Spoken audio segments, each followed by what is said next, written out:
ये प्रेस वार्ता क्यों करने आई? क्योंकि मैं अपनी जनता से अपील करने आई हूँ।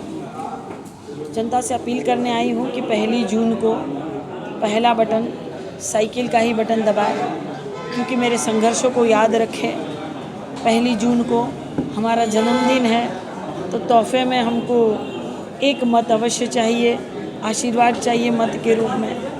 दूसरी बात ये है कि अभी तो चुनाव स्टार्ट ही हुआ है।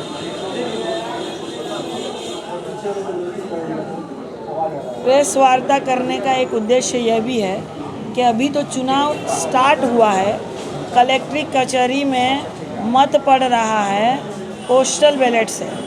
पोस्टल बैलेट में मत पड़ता है तो गोपनीय मत होता है कर्मचारियों का, लेकिन वो जो लिफाफे में मत जो पड़ रहा है कर्मचारी दे रहे हैं, उस लिफाफे के ऊपर कुछ अधिकारी जो है वो सिग्नेचर करवा रहे हैं। लिफाफे के ऊपर सिग्नेचर करवा रहे हैं। मेरी जब बात हुई एक अधिकारी से तो कह रहे हैं कि बड़े वाले लिफाफे में हम सिग्नेचर करवा रहे हैं और वो तो सिग्नेचर होगा। तो मैंने कहा कि जो अंदर डाल रहे छोटा सा जो जिसमें मत पड़ता है उसमें तो होता नहीं है, ये तो मतदाताओं की गोपनीयता भंग करने की साजिश है।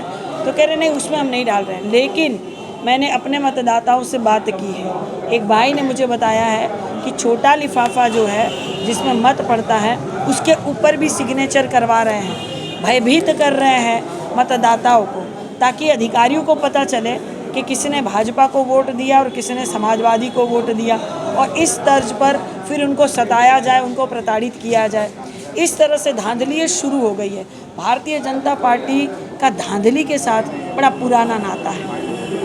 ये मैं चाहती हूँ कि मेरे जितने भी पत्रकार बंधु हैं, मैं आपसे हाथ जोड़ के निवेदन करती हूँ, एक तो आप सभी चौथा स्तंभ है, हमारा मान सम्मान है आप सभी, और लोकतंत्र को बचाया आप लोगों ने ही है। लोकतंत्र को बचाए, संविधान को बचाए, ये धांधली होने से बचाए, मतदाताओं की गोपनीयता भंग रखे। कृपया हमारा साथ दें। आप लोगों ने प्रेक्षक लोग आते हैं, उससे कोई शिकायत की, डीएम से कोई शिकायत की, कोई बात नहीं? जी, मेरी बात हुई तो उन्होंने कहा कि ठीक है, हम ध्यान देते हैं। क्या लग रहा है कि 2000 चुनाव है, मतगणना भी नहीं समझा क्या आपको? अब शुरू ही हो गया है धांधली करना, इन पर भरोसा कैसे करें। लेकिन जनता पूरी तरह से इस बार तैयार है। जनता अपने मुद्दों पर चुनाव लड़ रही है।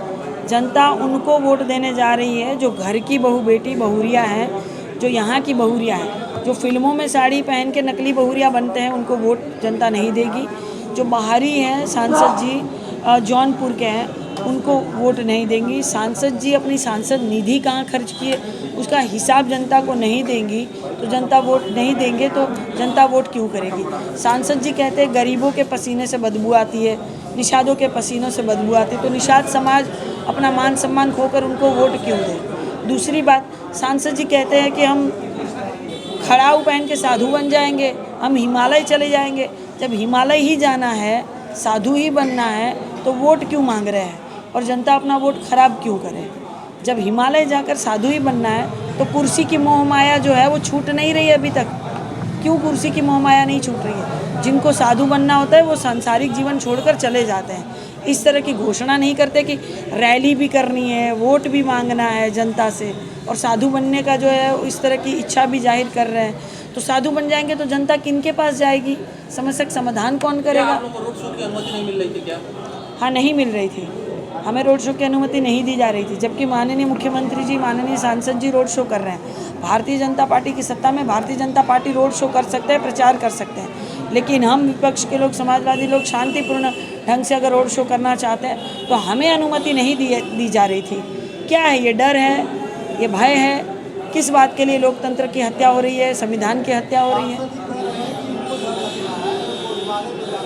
तो इसे वही तो मैं कह रही हूँ कि सांसद जी को डर लग रहा है कि वो हिमालय जब चले जाएंगे, तो जब हिमालय ही चले जाएंगे तो जनता उनको वोट क्यों करे? जनता हिमालय ढूंढने जाएगी क्या उनको? किस तरह की ये बातें कर रहे हैं? पहली बात तो हाँ, बिल्कुल, जब साधु ही बनना है तो सांसारिक जीवन का मोह माया क्यों, राजनीतिक जीवन का मोह माया क्यों है भाई? अभी भी मोह माया छूटा नहीं है कुर्सी का। मैडम, अगले चुनाव में पिछले चुनाव में जो जीतने वाला प्रत्याशी था और जो हारने वाला था उसके बीच में अंतर बहुत था। अब उल्टा हो जाएगा, उल्टा होता है। हाँ उल्टा हो जाएगा। जनता का किस तरह से समर्थन मिला, विशेषकर बहुत ज़्यादा समर्थन मिल रहा है। मैंने कितने पत्रकार भाइयों को अपना पैर दिखाया, अभी अभी गोड़वा हमार सूजल बा, जब हमार प्लास्टर रहे तब वो हम चलत रहनी है, हमार प्लास्टर खुल गए तब वो हम चलत हैं। जनता के बीच में हार्ट अटैक वाला दिक्कत भइल तब वो हम चलत हैं। अरे जब हम यमराज को हरा सकते हैं तो दमराज को नहीं हरा सकते क्या?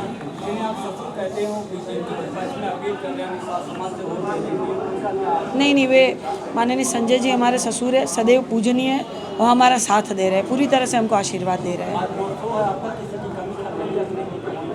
नहीं, देखिए ऐसी कोई बात नहीं है। मेरी जनता चुनाव लड़ रही है, मैं तो माध्यम हूँ, बस मैं चेहरा मात्र हूँ, नाम मात्र हूँ।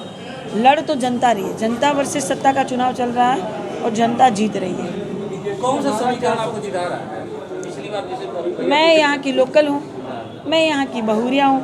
माननीय सांसद जी फिल्मों में बहुरिया बनते हैं, मैं तो यहाँ की बहुरिया हूँ। दूसरी बात, मैं जनता के बीच में रहती हूँ, सुख में दुख में, चुनाव हो या चुनाव ना हो, मैं जनता के बीच में सदैव निरंतर चलती हूँ। पैर सूजा है, मैंने कितने पत्रकार भाइयों को दिखाया है, पैर उन्होंने दिखाया है, पैर सूजा है, मैं फिर भी जनता के बीच में चल रही हूँ। ये एक समीकरण है।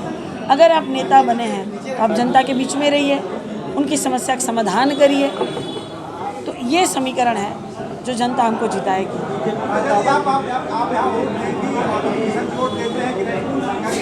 क्या? अरे वो बाहर ही है, वो जाके जौनपुर में वोट देंगे, यहाँ काहे देंगे? साधु बनना चाह रहे हैं, हिमालय जाना चाह रहे हैं, दूसरों का भी वोट खराब कर रहे हैं। तो सही बात है, जब बताता ही नहीं है तो गोरखपुरिया कैसे है? उनके कहने से क्या होता है मेरे भाई? उन्होंने कहा था 15 लाख आ गए, खाते में आ गए आपके। उन्होंने कहा था 100 स्मार्ट सिटी बन जाए, 2022 से पहले बन गई। उन्होंने कहा था किसानों की आय दुगनी हो जाए, हो गई। उन्होंने कहा था कि जो है सबके पक्का मकान मिल जाए, तो मिल गए। उनके कहने से क्या होता है? उनके कहने से कुछ नहीं होता। उन्होंने कहा था हम बहुत सारे गांव गोद लेंगे, अभी तो गांव गोद में ही घूम रहे हैं, गोद लिए वो गांव गोद में ही घूम रहे हैं, अभी तक उनका विकास नहीं हुआ है। तो ये धनिया छिड़कने वाली सरकार है, मात्र धनिया छिड़क के कहती है कि हमने विकास किया। अगर हम तारामंडल की बात करें, नौकायान की बात करें, नौकायान की नींव रखी थी बहन मायावती जी ने, शुरू किया माननीय अखिलेश यादव जी ने। अब ये बात वो हो गई कि एक पुलाव पकाना है तो गैस चालू किया बहन मायावती जी ने, पूरा का पूरा पुलाव पकाया ग्रेवी के साथ माननीय अखिलेश यादव जी ने। और भारतीय जनता पार्टी धनिया छिड़क के कहती है कि पूरा पुलाव हमने बनाया। हर एक चीज़ का श्रेय इनको लेना है। फीता कटा हुआ, उद्घाटन किया हुआ का री उद्घाटन करके कहती है ये हमने किया है। तो ऐसे नहीं चलता है ना। अब यहाँ ट्रैफिक की समस्या कितनी है, फ्लाईओवर बने हुए हैं, फ्लाईओवर जो बने हुए हैं समाजवादी पार्टी की सरकार ने बनाया, इनके नाम का तो एक ईंटा नहीं मिल रहा है। इन्होंने कहा था कि हम मेट्रो चलाएंगे, ईंटा ढूंढते हैं भैया, आपको मिल जाए तो तनी फोटोवा हमको दे दीजिएगा, हम भी वायरल करके जना अगरबत्ती कर दें ईंटा को। ईंटा ढूंढते हैं मेट्रो ट्रेन के, ईंटा मिलल कहीं? मेट्रो ट्रेन का ईंटा देखा आपने? तो ये कहते हैं कुछ करते कुछ है। इनकी करनी और कथनी में जमीन आसमान का फर्क। क्या आप पार्टी शिकायत करेगी जिस तरह से कर्मचारियों को वोटिंग के समय डराया जा रहा है? बिल्कुल शिकायत हम करेंगे, बिल्कुल करेंगे। हमने शिकायत कर भी दी है। हमारे वहाँ योगी फैक्टर बहुत होता है, जो बात की जा रही है कि योगी फैक्टर यहाँ चल जाएगा। आपकी चुनौती यहाँ नहीं चलेगा, नहीं चलेगा, यहाँ कौन सा फैक्टर चलेगा? यहाँ नहीं चलेगा। यहाँ घर वर्सेस बाहरी का चुनाव चल रहा है। घर की बहुरिया बेटी को जिताएंगे कि बाहरी को लोग जिताएंगे? काजल जी, अंतिम चरण का मतदान है, क्या लग रहा है यूपी गर्मी रिकॉर्ड टूटेगा क्या? बिल्कुल, गर्मी तो चुनाव की है। देखिए लूह ने हमको रोक नहीं पाएगी। गर्मी, इतनी गर्मी 49 डिग्री है आज, तो वो भी हमको नहीं रोक पाएगा। ठंडी हमको नहीं रोक पाती है, पैरवा की चोट हमको नहीं रोक पाती है, हार्ट अटैक हमको नहीं रोक पाता है, हमको कोई चीज़ कभी नहीं रोक पाती है। मैं जनता के बीच में निरंतर सदैव चलती हूँ। इसी तरह गोड़ सूजा है, 15-15 घंटे में गाड़ी के बोनेट के ऊपर खड़ी रहकर प्रचार कर रही हूँ। कोई चीज़ मुझे जनता के बीच में जाने से, उनके सुख दुख में उनके बीच जाने से कोई चीज़ मुझे नहीं रोक पाएगी। मतदाताओं को प्रतिशत रिकॉर्ड टूटेगा? बिल्कुल मतदाताओं से अपील करना चाहती हूँ कि 1 जून को मतदान अवश्य करें। 1 जून को जन्मदिन है तो हमको तोहफा चाहिए, आपका आशीर्वाद। मतदान अवश्य करें, पहले मतदान फिर जलपान। 14 साल से मैं संघर्ष कर रही हूँ, एक महिला होकर थोड़ी दया कीजिएगा। 14 साल में श्री रामचंद्र जी का वनवास खत्म हो गया था। हमारा वनवास कब खत्म होगा, इसका जवाब आप ही सब देंगे। सीटें लाएंगे क्योंकि गठबंधन उनके सरिया कानून लाएंगे और सादत हिसाबों में पेड़ लगाने की कोशिश कर रहे हैं। कौन कह रहा है? बीजेपी कहती उनके कहने से कुछ नहीं होता। 15 लाख आ गए खाते में, उनके कहने से कुछ नहीं होता। बीजेपी जो कह रही है 400 पार, कुछ चेतावनी दे रही है। जैसे कहा था बेटी बचाओ, ये चेतावनी था कि भारतीय जनता पार्टी की सरकार आ रही है, अपनी अपनी बेटी बचाओ। माननीय रवि किशन जी अपनी बेटी को नहीं बचा पा रहे हैं, अपनी पत्नी के मंगलसूत्र का जो मान सम्मान नहीं रख रहे हैं, वो दूसरों के मंगलसूत्र पर कैसे बोल सकते हैं? उनकी पत्नी, उनकी बेटी दर दर की ठोकरें खा रही। एक मेहरी को छोड़ के रखे, दूसरी मेहरी के साथ रह रहे हैं, 4 लड़का के साथ रह रहे हैं, एक बिटिया को छोड़ रखे हैं, उनको न्याय कौन देगा?